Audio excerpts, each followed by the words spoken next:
Good morning, everybody, and welcome to another episode of Coffee with Chris, the podcast where I talk about the things that you want me to talk about. So make sure to leave a comment down below and let me know which subjects you'd like me to cover. When I've got nothing to share with you, or rather, when I've got nothing to talk about because you've left no subjects, I just share my life with you in general, tell you about my thoughts and feelings and the things that happen to me in my day-to-day life. It may not be the most interesting thing to a lot of people, but that doesn't matter. I'm sure there's someone out there who thinks that this is interesting, someone out there who'd like to participate, and if that's you, like I said before, make sure to leave a comment down below and I will address your concerns in the very next episode. I release an episode every single day, so you don't never have to wait long before you get your questions answered. Now, as usual, I don't really have anything to talk about because I have no viewers yet. I was hoping to have at least a couple of viewers at this point, after almost a couple of months, but it's not like it's a huge issue that I don't.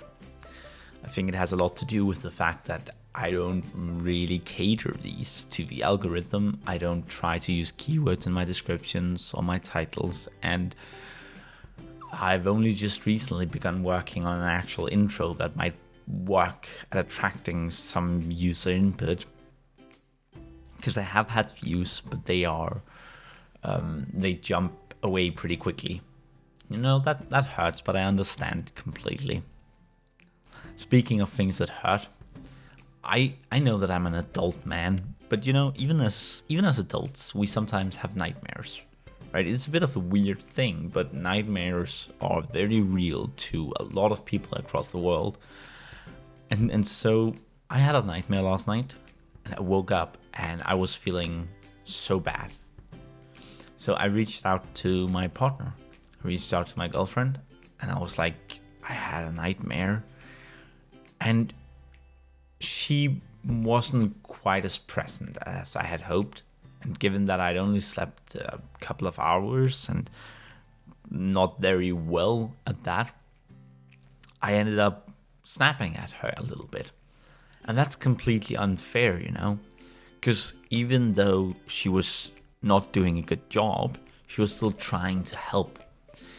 And it's one of those situations where she was the one that didn't help me when I needed it, but I was the one who was being an asshole. And so in the moment, everything just felt justified. It was like, why aren't you there for me? But the truth is she was. And I think that says something very important about our views of other people's actions in general. I remember this quote. I don't know who said it or why or whatever. I don't know if it's even a real quote or just something someone on the internet claimed that someone once said. But it goes something along the lines of, people are not against you, they are for themselves. And I think we need to be very careful when we look at other people's actions and determine that these people are out to get us. Because there is no doubt that my girlfriend was not out to get me. Not even remotely. On the contrary, quite the contrary actually. She was trying to help, but she was failing at helping. And that will happen too. And I should still be thankful, and I am still thankful. Now, I wish I was the kind of person, I wish I were the kind of person.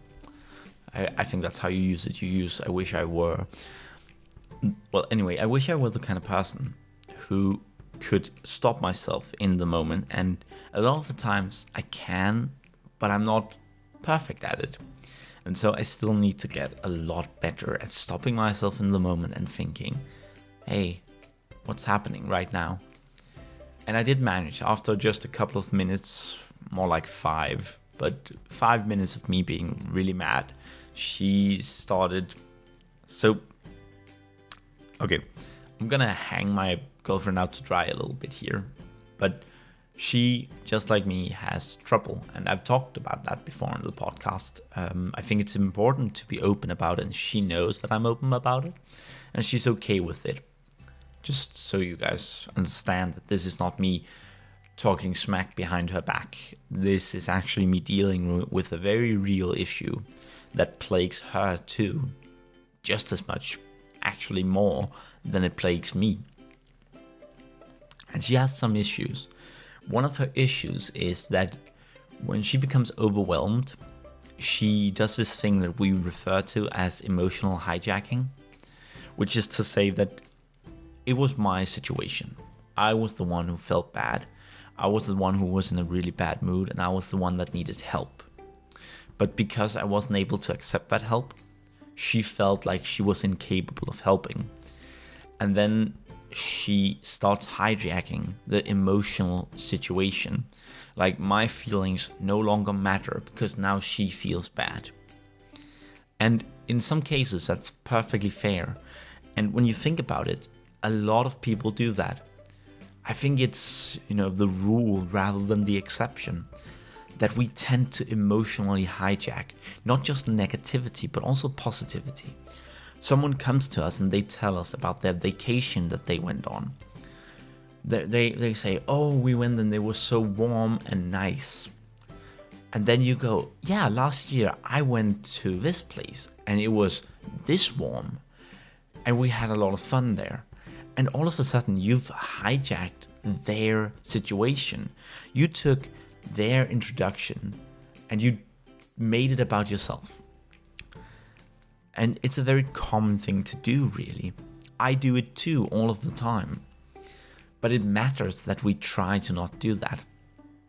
And so when she started hijacking the situation, I, of course, had to step up.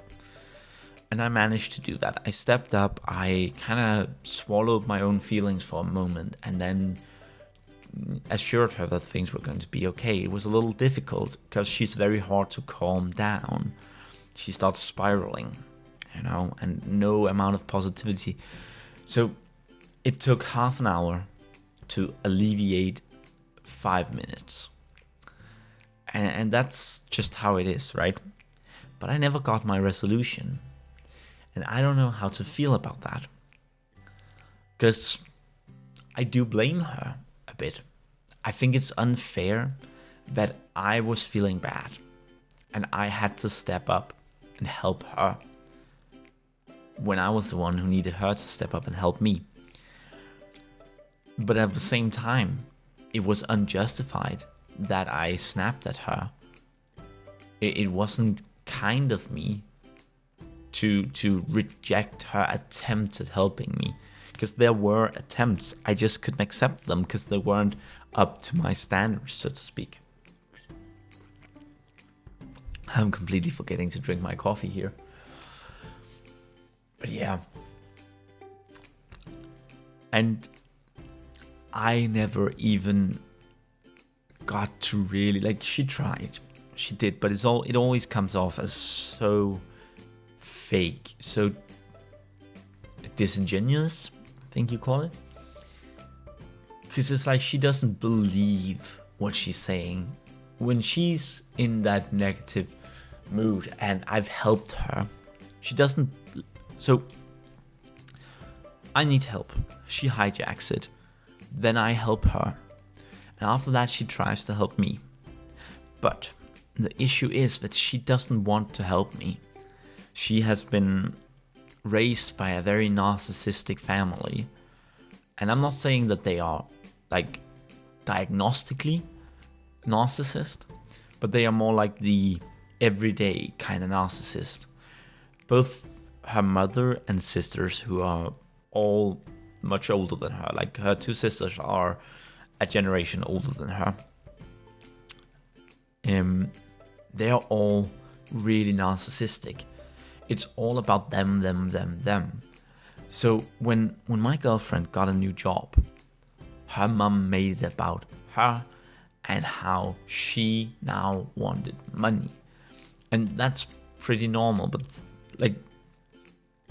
the thing is, the mum is currently living off of one of my girlfriend's sisters. They're living in her house, barely paying any rent. Now, the mum wants expensive gifts and stuff, or rather, she expects them. She hasn't outright said, buy me something expensive, but there's always some kind of complaint. And I remember it was very briefly, but my girlfriend said something along the lines of her mum wanting more out of her now that she'd gotten a job. And that ultimately culminated in her mum trying to get her to co-sign on a mortgage. And it's this level of ridiculousness, because her sister wants to start a business. And if she says no, then she's the bad guy. She's not, in her family, she's not socially allowed to say no to that. And it's really problematic. And we have discussed it in regards to how that's going to set us back in regards to our future together. And it will set us back. But we've talked about it, like, we get a part of the business. So even though it's an unwilling investment, she'll probably end up doing it. She will try to avoid having to do it, but if necessary, she will do it. And then we'll just do our best to pay out her half of the mortgage. Because at that time, I'll be living there. And I'm a lot more foot down when it comes to these kinds of things.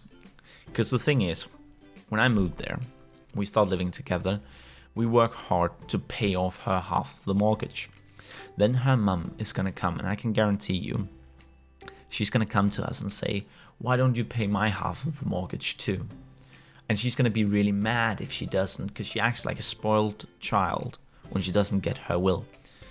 But I'm going to say no. On behalf of my girlfriend, because she is incapable of saying no, I'll have to do it. And that's going to put me in a very vulnerable position in regards to like familial relations, because I'll be moving there, I'll be moving away from all of my own family. But my girlfriend doesn't want to pay these things. And she has outright told me that she wants me to stand up for her when she's unable to do it herself. I mean, of course, that doesn't apply to all things. There are certain things that I probably just shouldn't get involved in and all of that. But yeah, when she directly expresses that she doesn't want to do this, but she feels like she has to, then of course it's my duty as her partner to help her out in that situation. And we'll pay out the mortgage, have part of the business. I'm going to tell her to make sure to have it in writing. And if her family says no, she needs to say no to the mortgage. Otherwise, they're going to abuse it. I guarantee it. If we don't have a contract, they're going to pull the funding. Like, they're going to pull the money when we refuse to pay the mum's half of the mortgage. This thing quickly turned into a bit of a weird situation. Honestly, this was supposed to be about the emotional hijacking and all that, but I guess it's just to explain that there's a reason she does these things. She has basically been taught that that's the way you handle yourself. She's been taught that it's all about me, and if anyone else feels bad, then I just need to feel bad too, and they'll take care of me. They have to. And it's so, like, her mum will do that to her. She can't talk to her mother. And that sucks. It really does. And all of this actually reminds me of a situation that kind of, to anyone who's watched an episode before, they'll know that I'm divorced. For good reason, I might add. But I wasn't the one that filed for the divorce. She was. And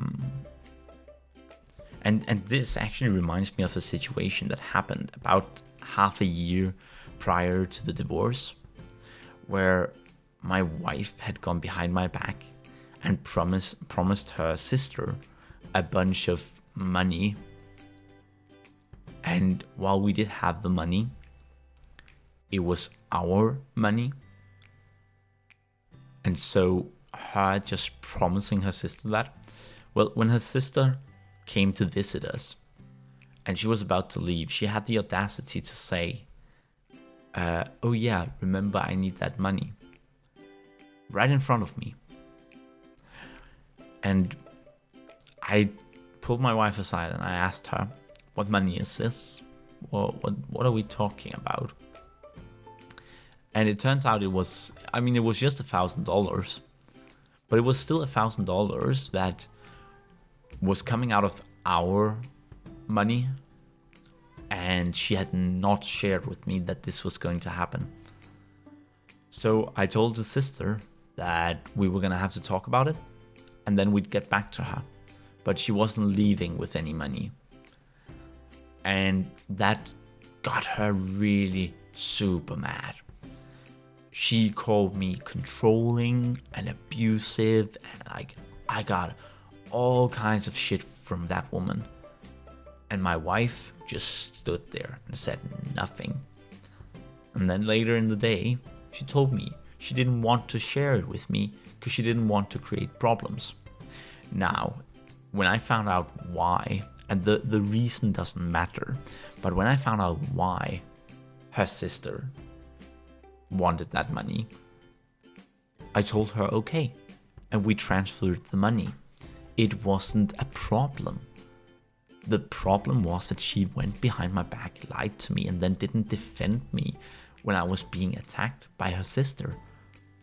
And I feel like, at that point, we actually discussed divorce, and I was the one that brought it up. I was the one that told her that if I can't trust her, I can't be married to her.